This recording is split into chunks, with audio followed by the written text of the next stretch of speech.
World is one. You're watching the Climate Tracker with me, Hemkor Saroya. From climate change providing a conducive breeding ground for mosquitoes and hence resulting in the rise in vector-borne diseases to a new initiative to promote sustainable regional tourism as a main source of revenue for the Balkan regions.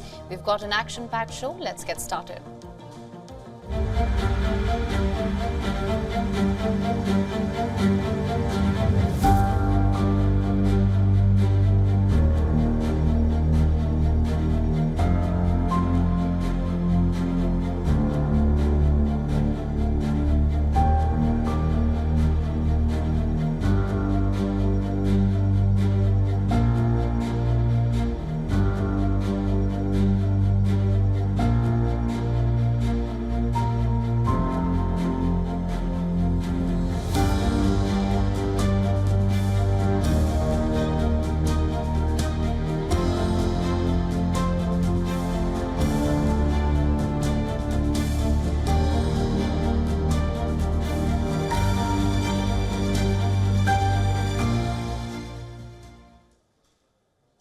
Summers are here and so are the mosquitoes. While India is unable to eliminate dengue, climate change is now making the weather more conducive to mosquitoes. That's helping vectors spread disease.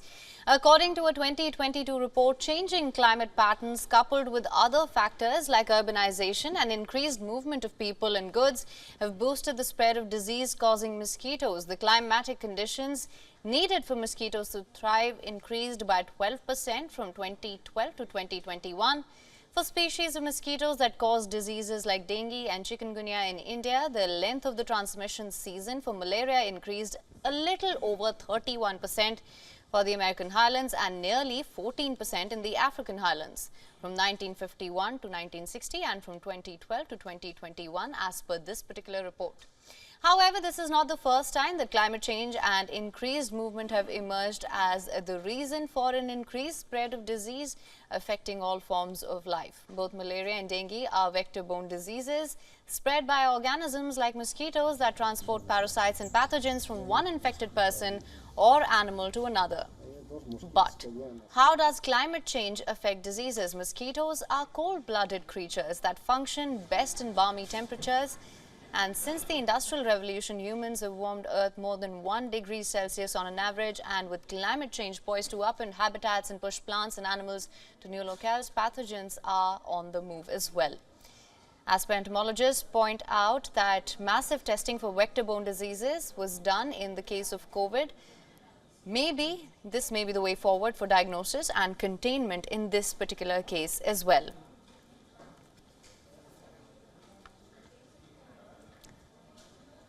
Now, for more on this, we have with us Dr. Ashwini Kumar, Director of ICMR Vector Control Research Center, joining us live from Puducherry. Thank you so much for joining us, sir. Thank you. So, my first question to you, how is climate change leading to a rise in vector-borne diseases, and what is the role of urbanization in this?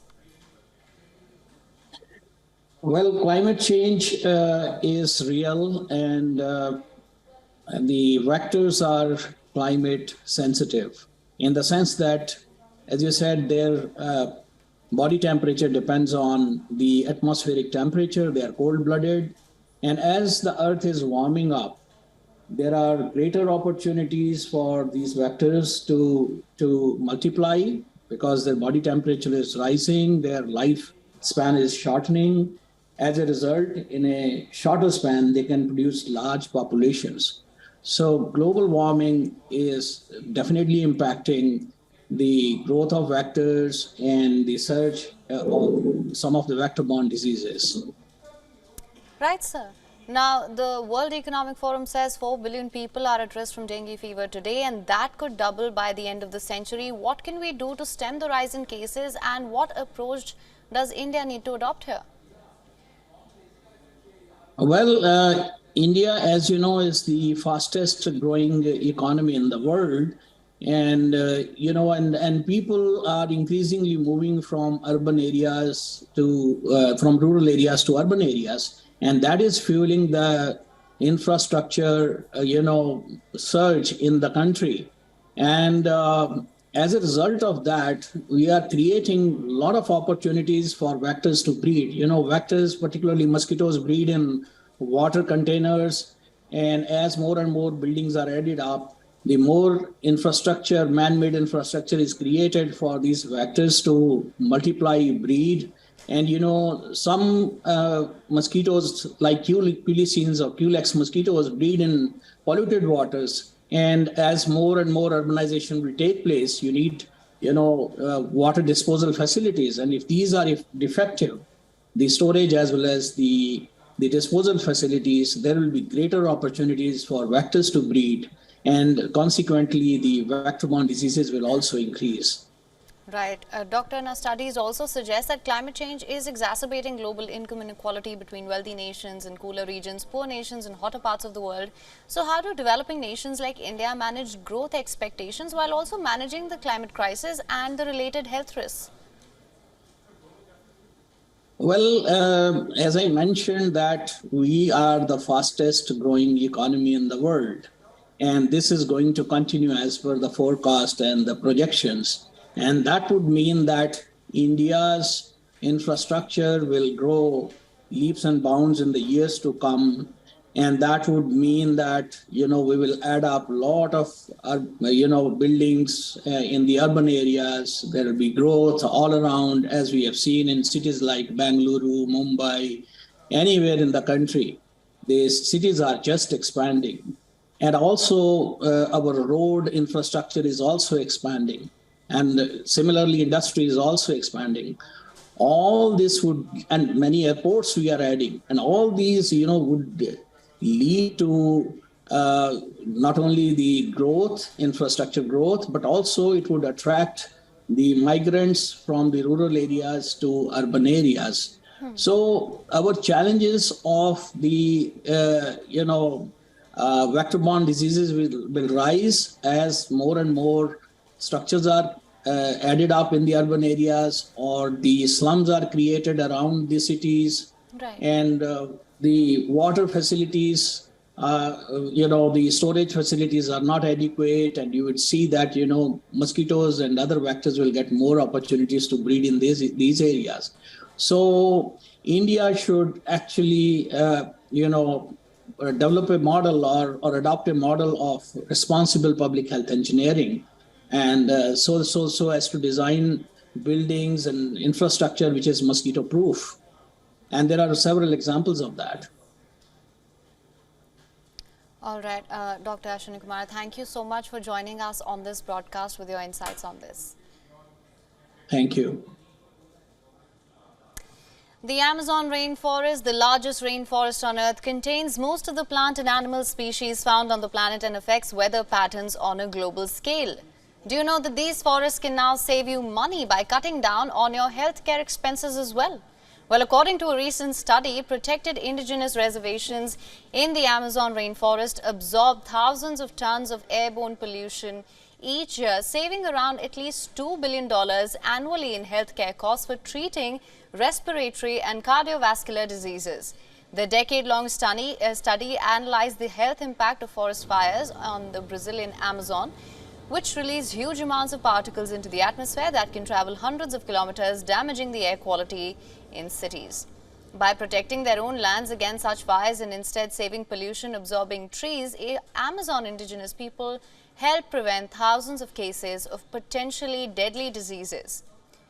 Published in the journal Communications, Earth and Environment, US-based research group EcoHealth Alliance's lead author says that the Amazon rainforest can absorb as much as 26,000 metric tons of particles every year, and indigenous territories are responsible for 27% of this absorption. The study found indigenous forests prevent at least 15 million cases of disease each year, saving the healthcare system at least $2 billion, as I mentioned earlier. However, numerous studies have found protected indigenous lands play a key role in protecting forests, whose pollution-absorbing capacity makes them vital to the race to curb climate change.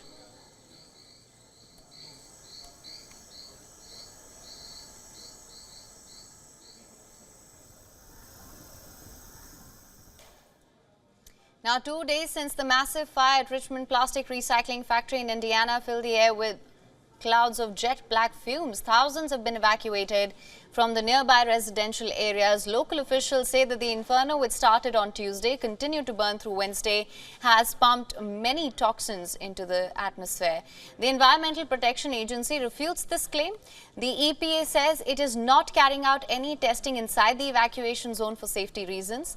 The body suggested the heat of fire may be keeping any toxins high in the air. Earlier, the State Fire Marshal Steve Jones said that the blaze was definitely toxic. While announcing a proposal for strongest ever federal anti-pollution technology, the EPA also confirmed that it is testing to know whether the smoke comprises of cancer-causing toxins, though it stresses that no such traces have been found yet.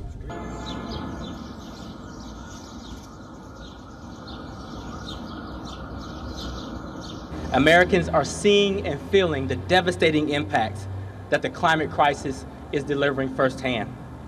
From the farmers grappling with droughts that are becoming more frequent and more intense, to families who are fleeing their homes because of catastrophic flooding or uncontrollable wildfires. In small towns, big cities, rural and suburban communities, folks can feel the weight and the urgency the climate crisis demands. And at EPA, we have the responsibility to meet that urgency with action. That's why today, I'm pleased to announce that EPA is proposing the strongest ever federal pollution technology standards for both cars and trucks. So as of now, locals have been warned not to touch any debris as it might contain toxins. As of Wednesday, the evacuation order was in place, affecting around 2,000 people. US President Joe Biden spoke to Indiana Governor Eric Holcomb and offered him federal assistance. People are pointing fingers at the facility owner for following unsafe procedures. Reports say one firefighter has been injured. So far, no casualties other than that have been reported.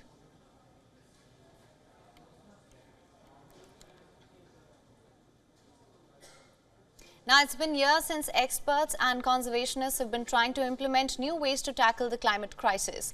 And finally, there seems to be a ray of hope here. Global electricity generation is responsible for more greenhouse gases than any other sector. Analysts, they are now hailing the beginning of the end of the fossil age. Emissions from the dirtiest fuels in the power sector are set to drop. A recent study has found that wind and solar facilities supplying around 12% of the global power in 2022, that's up from 10% in 2021. From this year, these renewable energy sources, they are expected to push the world into a new era of falling fossil generation. The surge in wind and solar energy generation satisfied 80% of the increased demand as the world consumes ever more electricity to power cars, personal devices and heating systems. It was this rise that staved off a fair resurgence of coal amid the gas crisis, with coal generation rising only 1.1%. But in spite of these pledges to phase out coal for power generation, the world is still building new coal power plants. As per a report, it will take much longer to reach the 41% wind and solar electricity generation target worldwide. Governments have agreed to reach net zero emissions by 2050 as the world seeks to hit climate targets and avoid even the worst impacts of climate change that are already hitting the planet.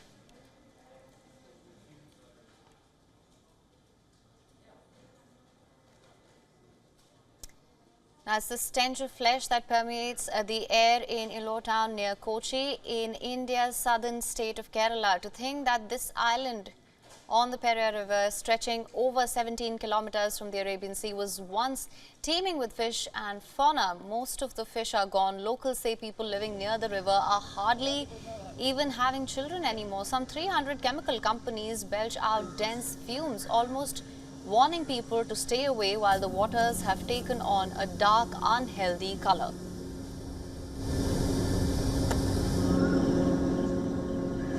വരുംകാലങ്ങളിൽ ഒരു ജനകീയ സമരം തന്നെ ഇതിന് അനിവാര്യമാണ്. കാരണം പെരിയാർ സംരക്ഷിക്കേണ്ടത് ഓരോ പൗരൻ്റെയും കടമയാണ്.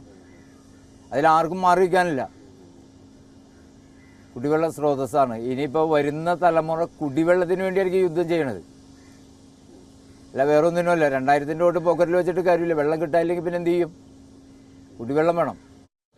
Now, many of the petrochemical plants are more than 5 decades old. They produce pesticides, rare earth elements, rubber processing chemicals, fertilizers, zinc chrome products and leather treatments.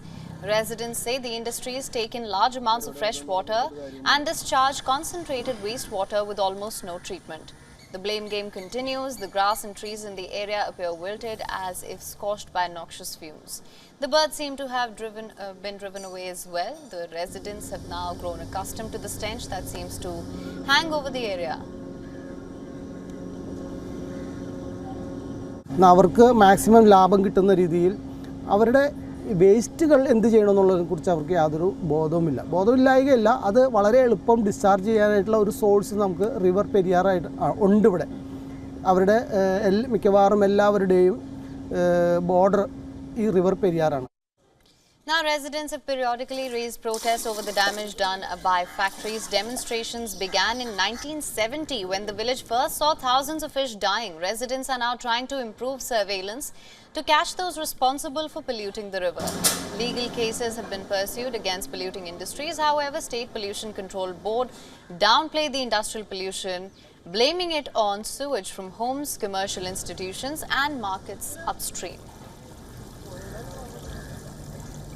I think the major cause of river pollution is not due to industrial effluent but due to the domestic effluent. As per our reports, the heavy metals and other parameters are almost complying with the standards. Now, India has a special environmental court called the National Green Tribunal. A decade ago, it ordered the government to create an action plan to restore water quality in the river to protect the environment and public health. It also ordered the formation of a monitoring committee. More recently, the tribunal was initiated its own proceeding on pollution in the river. Now, the board dismissed allegations that it does not actively pursue polluters and said that it ensures that no untreated wastewater is discharged into the river. The Pollution Control Board does daily trips to collect samples from 6 different points along the river as well. Without official action all over the region and its residents, it's unlikely to lift soon.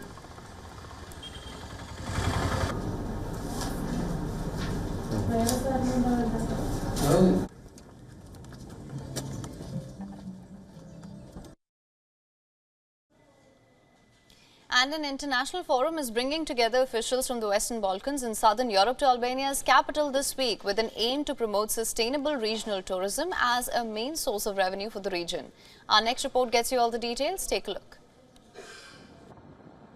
With 450 kilometers of coastline and 300 days of sunshine per year, Albania offers a diverse range of attractions, ranging from beaches to mountain resorts, as well as food and culture. This week, the Albanian capital Tirana is hosting a 3-day forum titled Future of Environmental and Sustainable Tourism in Albania. That is supported by the United Nations World Tourism Organization. The official of UNWTO urged the Balkan countries to join together and form a single tourism destination. I'm totally agree with the new two friends next to me, Bosnia and Herzegovina and Montenegro, that we all, and with Albania, by the way, we have to create one tourist destination, which is Balkan, visit Balkan, something like this. Especially for Chinese market, the big markets like United States, I know Gulf countries. Why? Because when they're coming here, they want to visit in 5 or 6 days, 5 countries. Tourism and agriculture are two main revenue sources for post-communist Albania, one of Europe's poorest countries.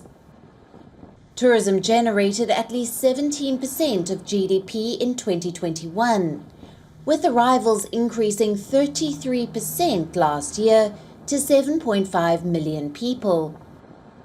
Albanian officials say environmental protection goes hand in hand with tourism promotion. Turizmi praktikisht është ai që prodhon ekonomi, prodhon investim, prodhon punësim dhe sidomos prodhon një përmirësim të imazhit të Shqipërisë.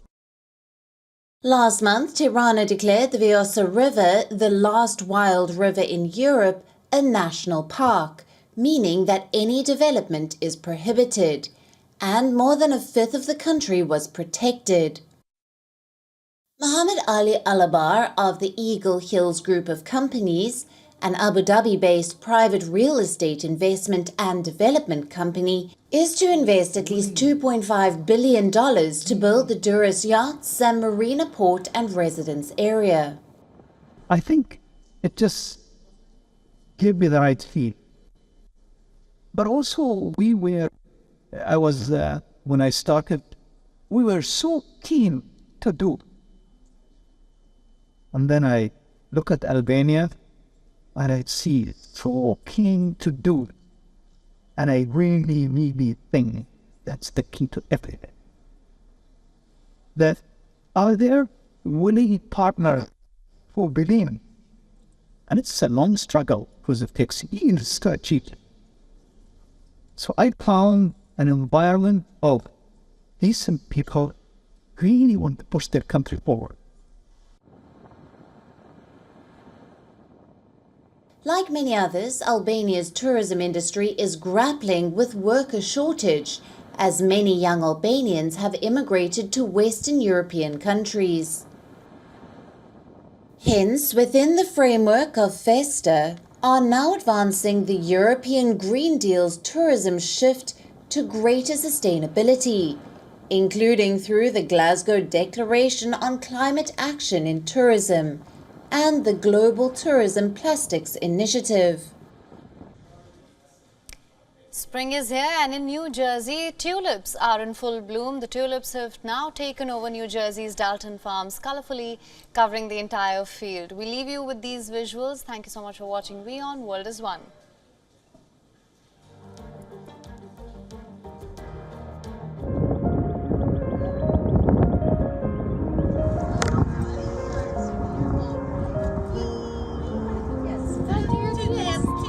Yes.